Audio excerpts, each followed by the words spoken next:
que nous soyons rétablis dans nos droits, payés, les arriérés, nous rétablir dans le paiement de notre pension de retraite vieille. Il n'y a pas seulement les retraités, il y a aussi même les veuves et les orphelins qui sont là.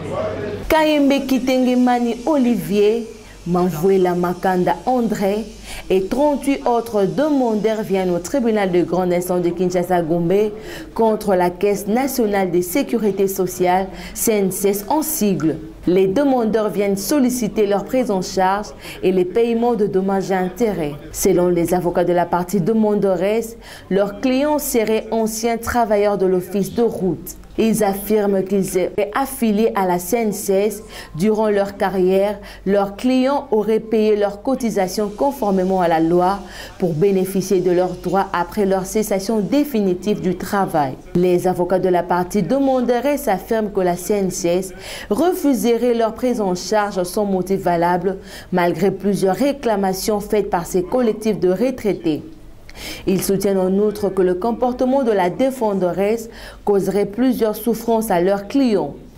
À l'audience du jour, les avocats de la partie demanderesse sollicitent du tribunal d'ordonner à la CNSS de payer à leurs clients leur pension de fin de cessation définitive de service, ordonner les paiements des arriérés de leur pension et le condamner au paiement de 250 000 $ américains de dommages et intérêts. Que nous soyons rétablis dans nos droits, payés, les arriérés, nous rétablir dans le paiement de notre pension de retraite vieille. Il n'y a pas seulement les retraités, il y a aussi même les veuves et les orphelins qui sont là. Alors, qu'ils puissent nous rétablir en même temps qu'ils puissent nous payer les dommages et intérêts. Pas chose. Monsieur le Président, je voudrais disposer, parce qu'on n'a pas déterminé les montants par rapport aux dommages et intérêts. Pourquoi votre office de tribunal va condamner aussi la CNSS à payer à chaque ou à chacun des demandeurs une somme de 200 000 $.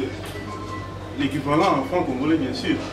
Et vous savez comment vous allez condamner la CNSS à nous payer ça? Donc, elle va nous payer cette somme en l'équivalent en francs congolais, mais en billets jaunes là, de 20 000, de sorte qu'on ne soit pas surchargé ces jours-là.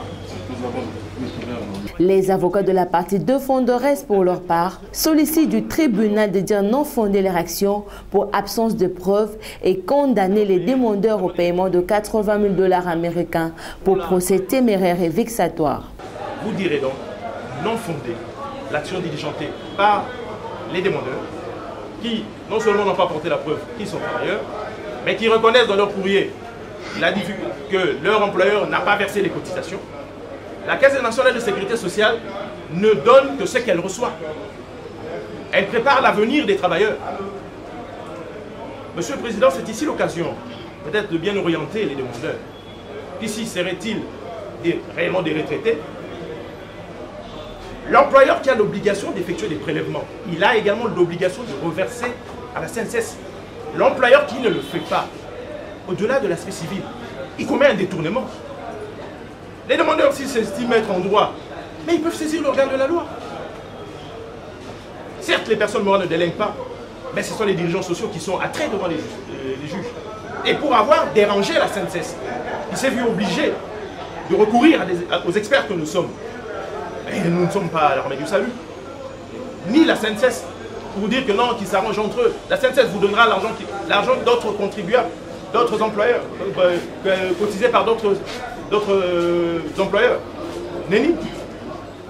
Donc, vous direz non fondé l'action mue par les demandeurs, non fondé la postulation de dommages et intérêts pour une absence de faute commise par la CNSS, parce que tout fait quelqu'un de l'homme ayant causé un dommage, il n'y a aucun dommage qui a été causé aux travailleurs par la CNSS, mais vous direz par contre fonder la demande réconventionnelle formulée par la CNSS, parce que le préjudice qu'elle subit en devant débourser de l'argent pour se constituer conseil est assez évident. Nous avons dit le reste. Le ministère public, dans son avis, sollicite du tribunal de dire non fonder l'action mue par les demandeurs pour absence de preuves. L'action qui est mue par devant votre auguste tribunal, recevable mais non fondée pour absence de faute dans le chef de la partie CNSS.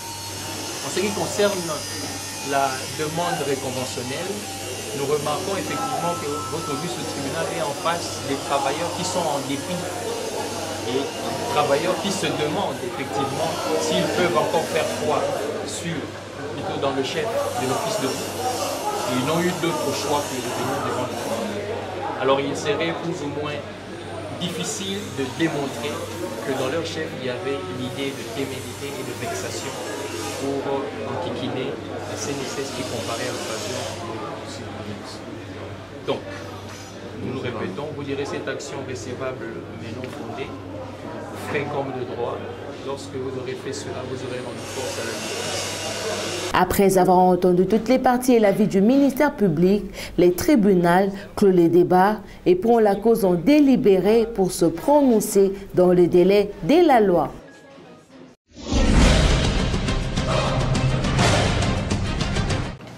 À ce jour, on ne peut même pas faire un débat.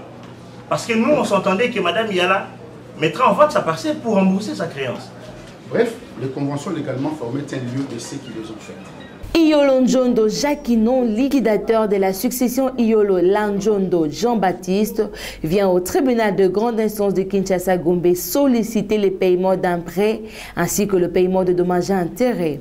Le demandeur donne assignation à Yala Mukasi Agnès, Kusoba Kiakumbuta Aimé, Kusoba Baku Joseph, Kusoba Laoulo Glody David et Batonga Mansole Bénédicte. Le fait remonte à l'année 2019.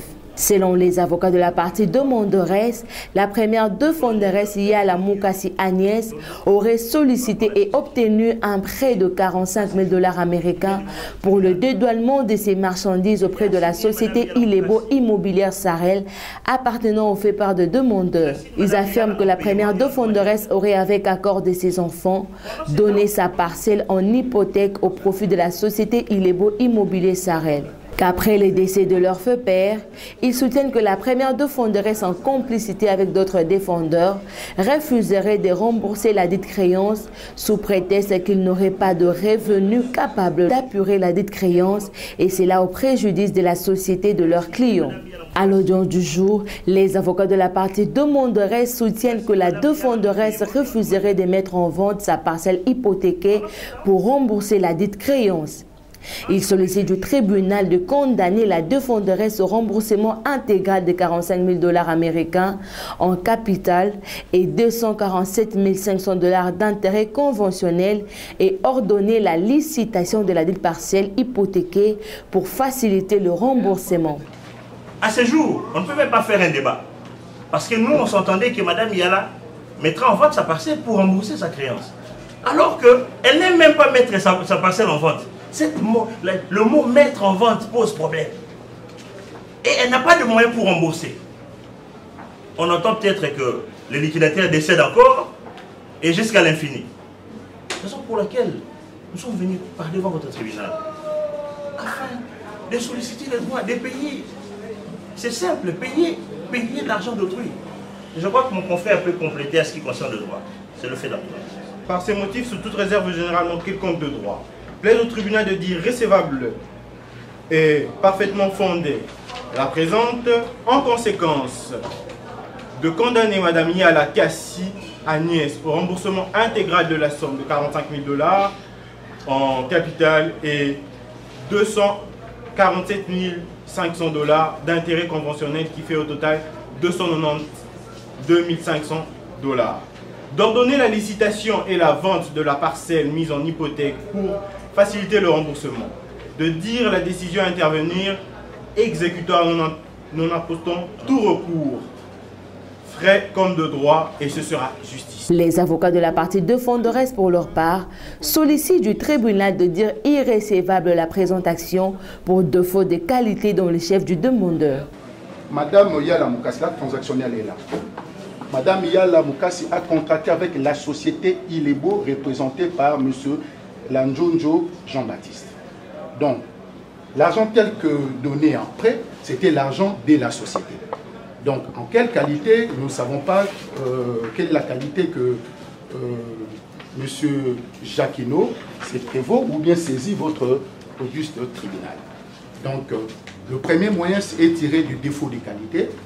Il n'a pas été produit, ni s'il est un liquidateur testamentaire, aucun testament n'a été prouvé, ou s'il a été désigné par les héritiers de la succession d'Andjonjo. Nous n'en savons pas. S'il a été désigné par la succession, par la société Ilebo Sarlu, nous n'en savons non plus. Donc à ce jour, M. Jacquino Yolundjondo est en défaut de qualité en vous saisissant, parce qu'il vous saisit sans titre ni droit. Une convention légalement formée, heureusement la loi puisse légalement formée, parce que cette convention n'est pas légale, parce qu'elle ne respecte pas les dispositions de l'article 8 en ce qui concerne la pause. Bref, les conventions légalement formées tiennent lieu de ce qui les ont faites. Voilà un peu, madame, sur base de ces trois exceptions,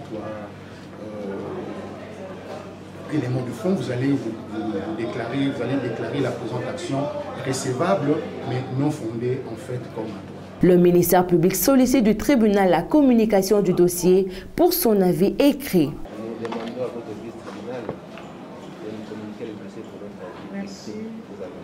Les tribunaux communiquent les dossiers au ministère public pour son avis écrit à être lu dans les délais de la loi.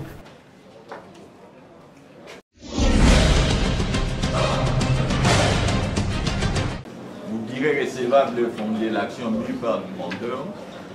Vous les confirmerez propriétaire du lieu sur base du contrat de location chrétien. Disons qu'il y a défaut de qualité et vous allez décréter l'irrécevabilité de cette action pour défaut de qualité. Fouan Kondi vient au tribunal de grande instance de Kinshasa-Gombe solliciter sa confirmation de propriété et les déguerpissements du défendeur maçon Samundimba et Patrick. Les demandeurs donnent également assignation au conservateur de titres immobiliers de la circonscription de Mongafula, de fait qui remonte au 26 septembre 2023. Selon les avocats de la partie demanderesse, leur client propriétaire de la parcelle située dans la commune de Mongafula, couvert par un contrat de location. Selon les avocats de la partie demanderesse, leur client serait propriétaire de la parcelle située dans la commune de Mongafula, couvert par un contrat de location. Ils affirment que leur client aurait mis en valeur sa parcelle en érigeant de construction en matériaux durables. Ils soutiennent que leur client serait surpris par un jugement par défaut rendu en faveur du défendeur Mansosa Mundimbaï, ordonnant son déguerpissement de sa parcelle. Une décision qui serait confirmée par un arrêt rendu également par défaut par la Cour d'appel de la Gombe. Ils soutiennent que la parcelle que réclameraient les défendeurs serait distincte de sa parcelle.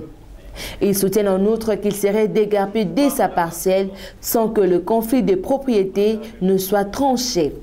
À l'audience du jour, les avocats de la partie demanderaient sollicitent du tribunal de confirmer leur client comme l'unique propriétaire de la parcelle, d'ordonner les déguerpissements du défendeur maçon Samundimbaï et de tous ceux qui occupent de son chef le lieu et les condamner au paiement de 20 000 $ américains de dommages et intérêts.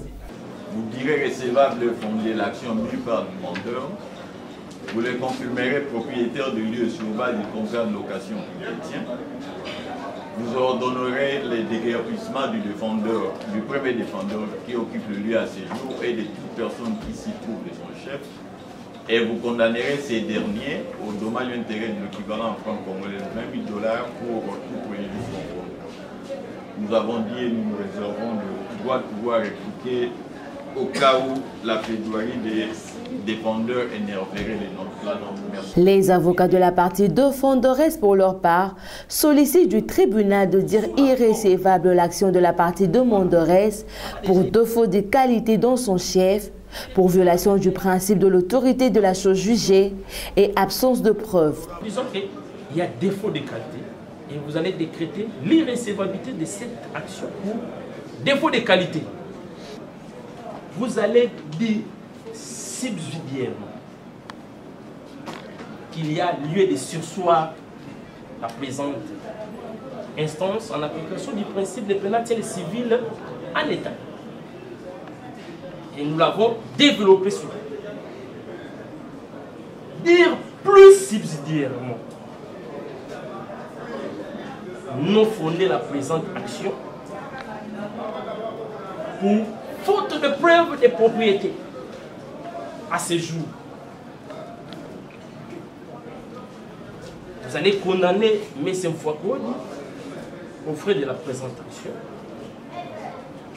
Madame le Président, quand vous allez faire ça, vous allez décourager les gens qui ont tendance à faire des loteries judiciaires. Le ministère public demande la communication du dossier pour son avis écrit. Les partis, que les dossiers de chaque communiqué pour son avis écrit. Nous avons Le tribunal communique le dossier au ministère public pour son avis écrit à être lu dans le délai de la loi. Un règlement